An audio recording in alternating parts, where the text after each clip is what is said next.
Selamat datang di channel Cerita Cinta. Channelnya cerita cinta romantis.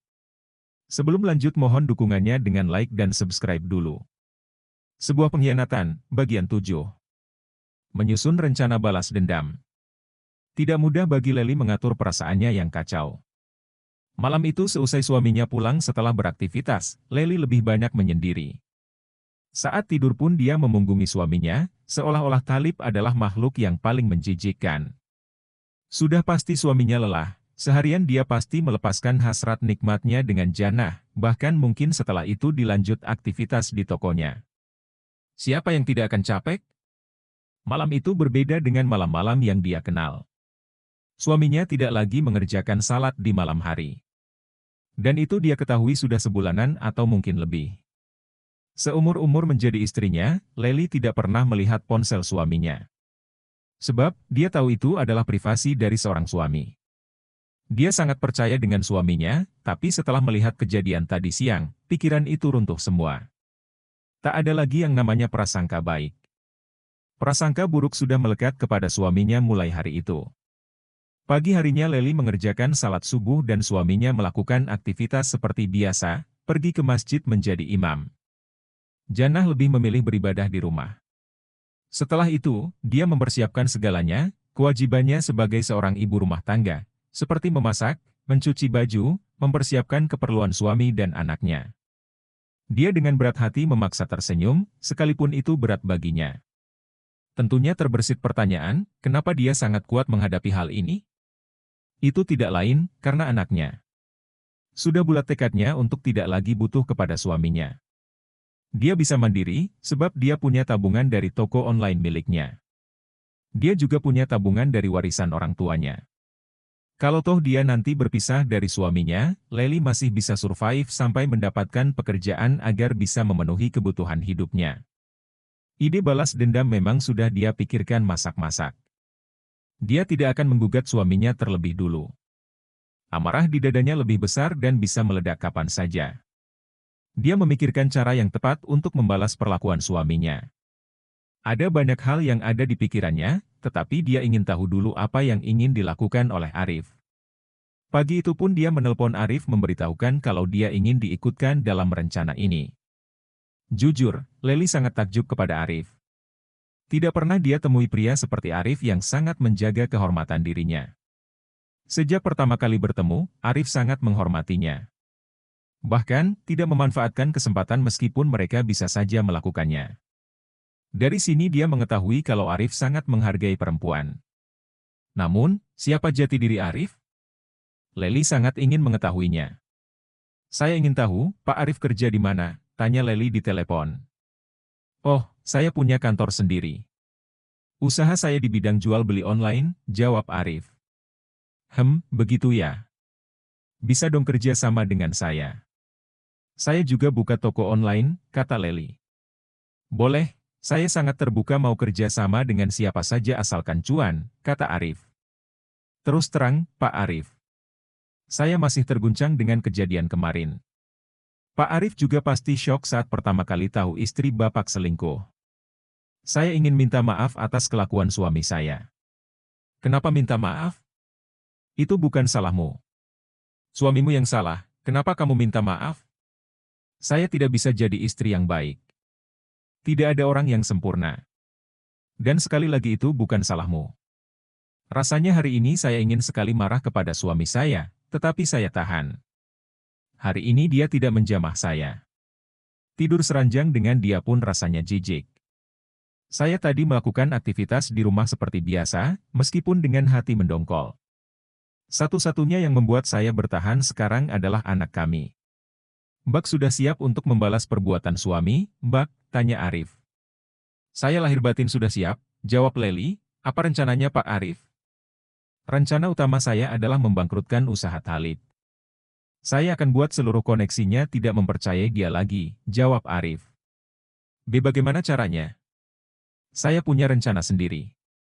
Yang jelas, kehidupan keluarga Mbak akan berubah setelah ini. Kalau Mbak punya tabungan, jangan beritahukan kepada suami Mbak. Saya tidak ingin suami Mbak mengetahuinya sehingga dia bisa bertahan. Saya ingin Talib benar-benar nol bahkan kalau perlu minus.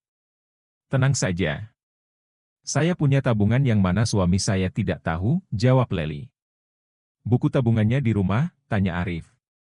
Iya, jawab Lely. Ambil semua uangnya, tutup rekening, lalu titipkan uang itu ke teman yang mana Thalib tidak kenal. Saya takut suami Mbak sudah tahu. Bukannya apa, tapi untuk jaga-jaga saja. Lely berpikir keras. Apa yang diucapkan oleh Arif ada benarnya. Bisa jadi suaminya tahu kalau dia punya simpanan. Dia berpikir siapa orang yang bisa dia titipi uang. Setelah mendapatkan nama di pikirannya, dia pun melanjutkan pembicaraan. Baik, itu bisa diatur. Aku punya kenalan yang tidak dikenal oleh suamiku, jawab Lely. Yakin? 100% yakin, jawab Lely dengan yakin. Baiklah. Kalau begitu Mbak sudah aman. Kita lanjutkan ke rencana berikutnya. Saya sudah mengikuti suami Mbak selama 4 bulan ini. Dan Mbak mungkin akan terkejut ketika tahu apa yang sebenarnya terjadi. Lely menghela nafas. Kalau misalnya sesuatu yang ingin dikabarkan Arif ini buruk, maka dia tidak heran. Sebab, suaminya sudah berbuat buruk, lalu apa lagi? Katakan saja. Kalau misalnya itu perbuatan buruk, saya sudah tidak heran lagi, ucap Lely. Iya. Selain dengan Jannah, Ustadz Thalib juga punya selingkuhan lain, bahkan sudah nikah siri dengan perempuan ini, jawab Arif.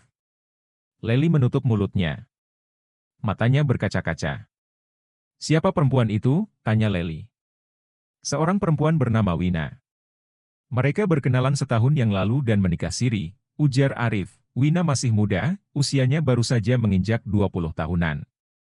Astagfirullah, bagaimana dia bisa menutup rahasia itu rapat-rapat? Panjang ceritanya. Saya juga menyelidiki hal ini, tapi nanti saja saya ceritakan. Mbak cukup tahu saja. Dan perlu Mbak ketahui Wina sudah tahu Thalib punya istri, dia juga tahu siapa Mbak. Bahkan, mungkin kalian pernah ketemu tapi tidak saling sapa. Lely mengernyit. Benarkah? Kemungkinan besar begitu. Mbak mau aku kirim foto Wina? Tanya Arif. Iya, kirim saja, jawab Lely. Arif pun mengirimi foto perempuan yang dimaksud ke dalam aplikasi chat. Wina yang dimaksud oleh Arif adalah seorang perempuan berparas cantik. Terlihat sekali masih muda usianya. Di foto tersebut perempuan itu tersenyum. Lely merasa kasihan kepada Wina. Bagaimana mungkin perempuan sepolos itu dibodohi oleh suaminya? Dia cantik, puji Lely. Yah, cantik tapi bodoh, kata Arif, dia juga akan jadi targetku untuk membalas perbuatan Thalib. Apa? Kenapa? Apa salah dia? Tanya Lely yang terkejut. Dia sekalipun cantik, tapi punya maksud untuk menguasai suami Mbak. Dia boleh dibilang licik. Wina ini juga tahu kalau Thalib selingkuh dan akan menikahi Jannah. Apa Mbak tidak tahu kalau dia juga akan mencatat pernikahan resmi dengan berbekal surat izin poligami yang Mbak tanda tangani? Maksudnya? Dia akan menikahi secara resmi dua wanita sekaligus, Jannah dan Wina. Sayangnya Jannah tidak tahu akan hal ini. Ketika Wina sudah resmi menjadi istri Thalib, maka Thalib akan memberikan satu tokonya kepada Wina, tanpa Mbak ketahui. Tak butuh waktu lama untuk kalian tahu Thalib sudah memperistri Wina. Terus, kerjaan Wina apa? Dia tak punya pekerjaan. Selama ini dia hanya mengandalkan jatah bulanan dari Thalib. Seminggu 3 kali dia mengunjungi Wina. Pekerjaan perempuan itu cuma ngangkang saja di rumah kontrakannya. Dari mana suamiku kenal ama Wina? Wina ini gadis yang dijodohkan oleh salah satu ustadz di sebuah pondok pesantren. Salah satu ustadz yang menawarkan Wina kepada Thalib. Setelah menikah mereka tinggal di sebuah kontrakan.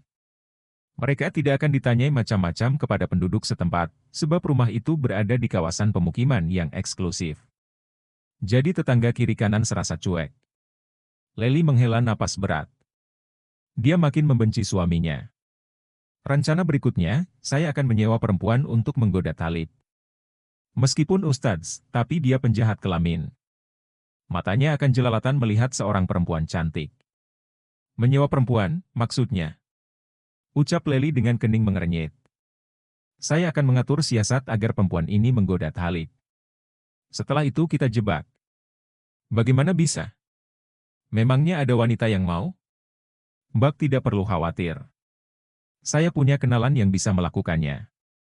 Apalagi dia butuh uang. Kalau boleh tahu, siapa nama perempuan itu?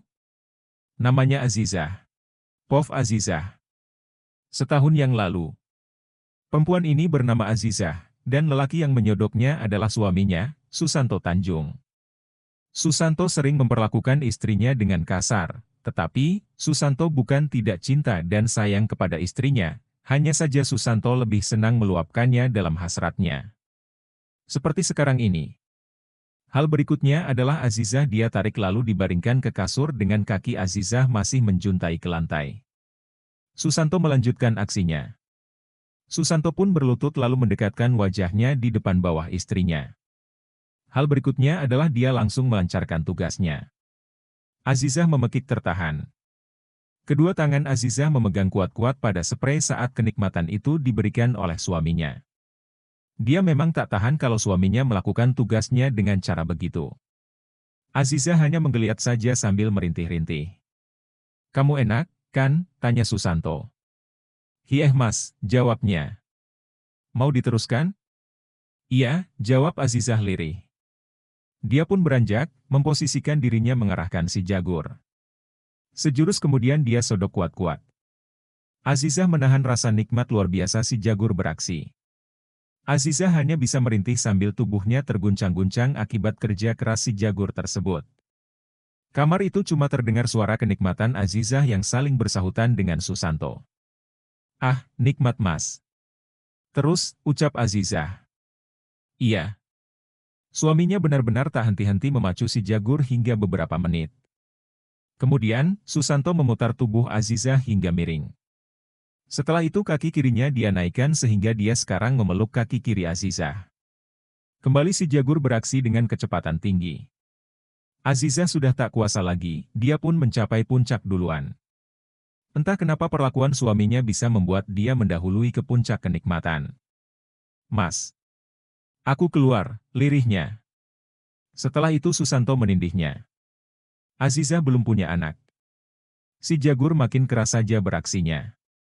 Terus terang Susanto sangat menyukai bentuk tubuh istrinya. Kurus, tetapi dadanya besar. Mengetahui hal ini Azizah mengunci pinggang Susanto dengan kakinya. Susanto memeluk istrinya dengan kuat sambil memberikan pagutan mesra. Hingga akhirnya Susanto sampai juga bertemu Azizah di puncak kenikmatan. "Enak banget, ah," ucap Susanto sambil nafasnya tak beraturan. Agak lama mereka berpelukan, hingga kaki Azizah pun melemah melepaskan kunciannya. Susanto pun bergeser ke sebelah istrinya. Napas keduanya terengah-engah. Mereka berpacu dalam kenikmatan sampai entah sudah berapa menit mereka melakukan itu. Susanto puas dan dia pun tertidur tengkurap. Azizah lalu bangkit mengambil selimut, lalu menutupi tubuh suaminya. Tak lama kemudian Azizah pergi ke kamar mandi untuk membersihkan diri. Setelah bersih, Azizah masuk lagi ke kamarnya, lalu memakai celana dalam dan kaos, setelah itu tidur. Paginya, Azizah mempersiapkan sarapan untuk suaminya sebelum dia pergi kerja. Sang suami bangun dan melihat Azizah sedang berada di dapur dengan baju tidurnya tadi malam. Entah kenapa si Jagur malah ikutan bangun melihat dada Azizah di pagi yang dingin ini. Susanto tidak tinggal diam, dia pun segera menghampiri Azizah, lalu memeluk Azizah dari belakang dengan gemas. "Mas, aku masak dulu," ucap Azizah. "Pagi-pagi kau si Jagur nih udah bangun saja, Dek." "Kalau aku nggak masak, nanti Mas nggak makan loh," kata Azizah. "Satu ronde aja ya, kamu masak sambil aku nikmati," kata Susanto. "Masih kering Mas," ucap Azizah. "Sini tak basahi dulu." Dengan cepat Susanto menurunkan dalaman istrinya, Azizah pun lemas. Dia berpegangan kepada meja dapur. Dia benar-benar tak kuasa kenikmatan itu ia rasakan. Siapa juga yang tahan? Setelah mengetahui istrinya sudah siap, Susanto pun berdiri, kembali si Jagur pun beraksi. Susanto mengarahkan istrinya agar naik ke meja dapur. Azizah pasrah ikut saja. Mereka pun melepaskan hasrat nikmatnya kembali. "Oh, enak Mas. Kerasa banget," puji Azizah.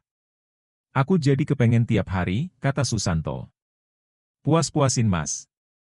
Hari ini kan Mas berangkat, kata Azizah. Iya, oh. Nikmatnya. Bersambung.